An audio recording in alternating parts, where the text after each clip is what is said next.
문학과 학문 사이. 문학과 학문의 차이는 무엇인가? 박상우 소설가 중에서 이건 한글도 같지만 한자도 똑같다. 단지 그 순서만 바뀌었을 뿐이다. 그럼 그건 무엇을 의미하는 것일까? 문학은 글자문이 앞에 있고 배우락이 뒤에 있다. 학문은 배움이 앞에 있고 글이 뒤에 있는 형상이다. 이건 이 단어가 우선순위가 다름을 의미하고 그 방향이 다름을 의미한다. 그리고 이들은 상호작용하며 문학과 학문은 병행되어야만 최고의 경지에 오를 수가 있다. 도서관에서 낯익은 책을 발견했다. 예전엔 도서관에 가도 대부분 영어 원서로 된 책들 사이를 돌아다녔다. 모국어가 아닌 언어는 눈에 잘 띄지 않는다.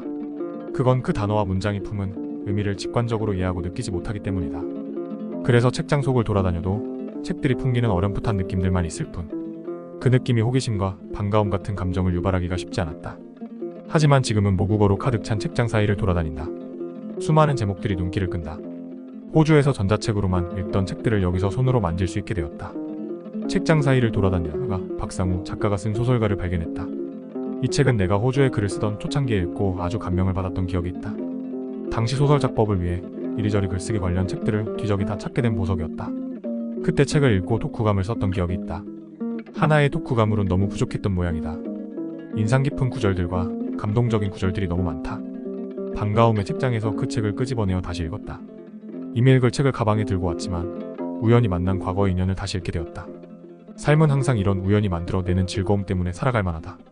문학, 사유로 채색된 회화, 현실의 결함을 배제하고 재현된 현실인 문학은 나에게 모든 노력을 기울여 도달할 만한 목표다.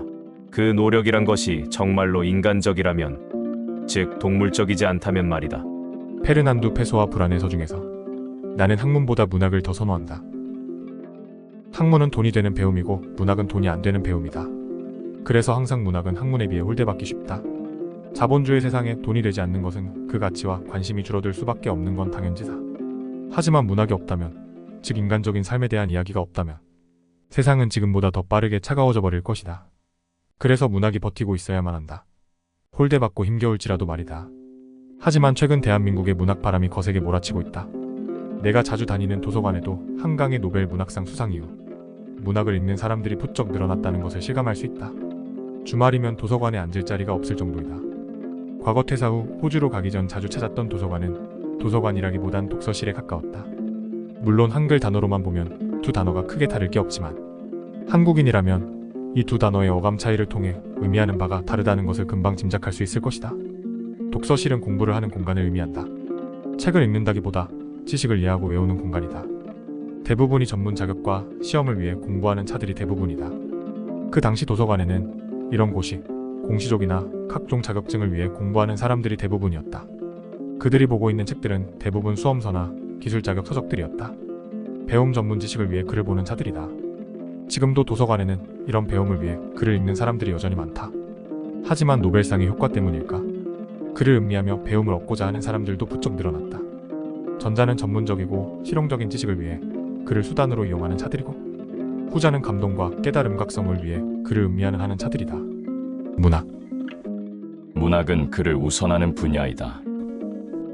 단지 글만 우선하고 오직 글로서만 모든 게 이루어지는 게 아니니 그 바탕에는 세상의 모든 학문이 걸음으로 제공되어야 한다. 박상우 소설가 중에서 저자는 문학은 글로 표현하는 예술작품이라고 본다. 이건 나 또한 동의하는 바이다. 하지만 문학이 다른 예술과 다른 점은 문학은 학문을 기반으로 한다는 것이다. 학문의 기초가 없는 문학은 모래성과도 같다. 글이 분자이고 배움이 분모를 이룬다는 저자의 해석이 너무 와닿는 건 나만 그런 것일까? 아마 글을 쓰는 사람, 특히 문학을 하시는 분들은 절대 공감하는 부분일 것이다. 문학인이 문학을 많이 읽을 거라고 생각하는 건 착각이다. 문학인일수록 다른 분야들의 책을 더 많이 접해야만 한다. 그래야 이야기의 지평이 넓어진다. 이성적 예술. 문학은 찹하게 미학이다. 내가 좋아하는 책 중에 최 사장의 지적 대화를 위한 넓고 얕은 지식이라는 책이 있다. 문학인은 전문 분야의 깊은 지식까지 알 필요는 없다. 다만 다른 많은 분야들을 두루 얕게 알고 있는 것이 많은 도움이 된다. 문학은 삶과 세상의 모든 영역을 이성적으로 연결시키고 융합해서 감성적으로 승화시키는 예술이다. 이게 다른 예술과의 가장 큰 차이점이기도 하다. 다른 예술은 그런 지적다양한 지식, 이성적 논리적 지필 능력까지 필요로 하지 않는다. 그래서 문학은 이성적 예술이라 볼 수 있다. 최근에는 과학 및 SF 소설들이 각광을 받고 있다. 이건 과학과 문학의 융합이다. 과학을 문학적으로 표현하는 능력이 인정받는다. 내가 전문적인 지식을 많이 안다고 타가 아니다.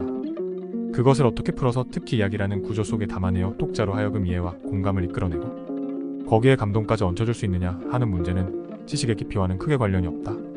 이야기 속에 전문 지식을 곁들이는 것과 전문 지식을 이야기하는 것은 완전히 다른 느낌이다.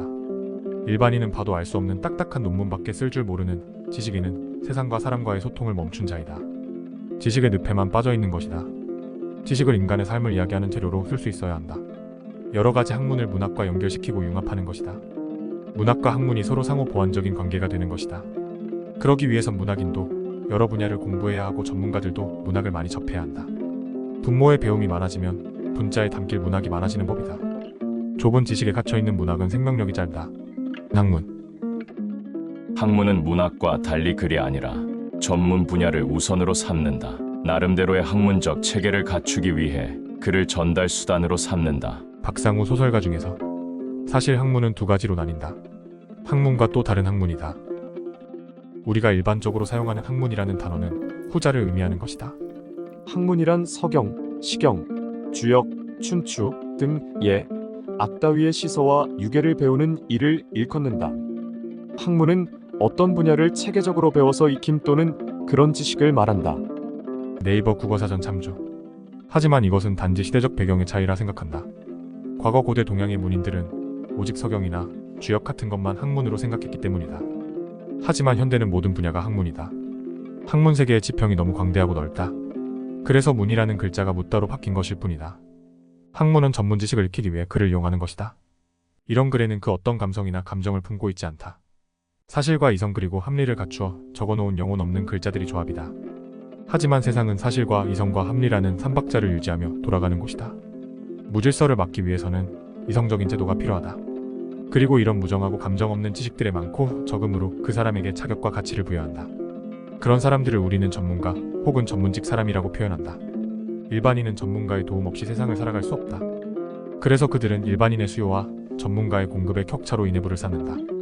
그래서 도서관에는 문학보다는 학문을 위해 책을 읽는 자들이 더 많을 수밖에 없다. 공공도서관은 국민들의 교양과 인문적 소양을 쌓도록 하여 서로가 소통하고 교감할 수 있도록 함이지만 그 속에서 사람들은 자기만의 우물만 파고든다. 어찌하겠는가? 먹고 사니즘이 더 중요한데 안타깝지만 뭐라고 할 수 없다. 삶은 읽고 쓰는 것보다 사는 것이 우선이다. 그래서 한국 사람은 전 세계에서 손에 꼽을 정도로 열심히만 산다. 다들 전문가이다. 자기 소리만 내기 바쁘다. 그래서 화합과 조화는 찾아보기 힘들고 갈등과 분열이 만연하다. 뭐 이건 이제 전 세계의 흐름 같기도 하다. 귀 있는 자는 들을지어다. 마태복음 11장 15절. 성경에는 이와 같은 구절이 수없이 반복된다. 모두가 자신이 옳다고 외치는 자들에게 들을 귀는 없다. 한 분야의 최고가 되면 마치 신이라도 된 것 마냥 말하고 행동하는 자들을 보면 구토가 나올 것 같다. 벼는 익으면 고개를 숙이는 법이라는 것을 모르는 자들이다. 그들은 감정 없고 짧은 글 위에 배움이라는 문자만 부풀려 가분수가 되어 휘청거린다. 위태위태하다. 글이 품은 수많은 것들을 모두 배제한 채 지식만 쌓은 자들이 세상을 움직이면 위태위태할 수밖에 없는 것이다. 문학과 학문 사이. 문학과 학문은 함께 가야 한다. 어느 것 하나 소홀할 수 없다.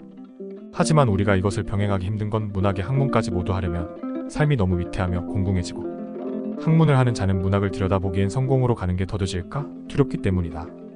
하지만 이젠 해야 할 수밖에 없을 것이다. 왜냐? 학문의 각 영역의 최고 자리는 AI가 차지할 것이기 때문이다. 우리는 이제 이 두 가지를 연결하고 융합하는 일을 해내야 한다. 그것이 인간만이 할 수 있는 고귀한 일이 될 것이기 때문이다. 나는 오직 문학적으로만 그리움을 느낀다. 페르난두 페소아 불안의 서중에서 인간은 로봇이 아니다. 느끼는 동물이다.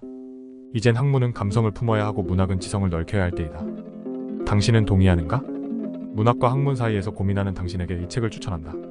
글 짓는 목수, 카펜라이터, 구독과 좋아요, 그리고 알람 설정은 저에게 많은 힘이 됩니다.